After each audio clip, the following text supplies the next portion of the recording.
Need to delete old iCloud backups? Then in today's video, I'll be showing you the step-by-step process on how you can easily delete all the iPhone backups on iCloud.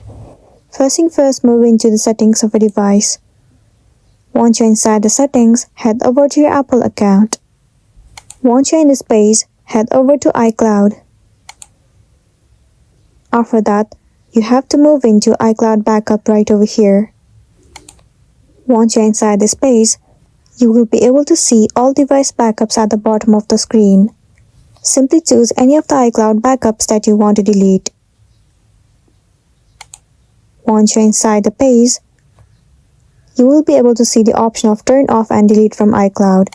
Click on it and once again tap on Turn Off and Delete. After that, your iCloud backup will be deleted and then you'll be good to go.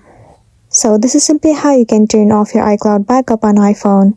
If this video helped you, give it a like and check out our next tutorial. Thank you.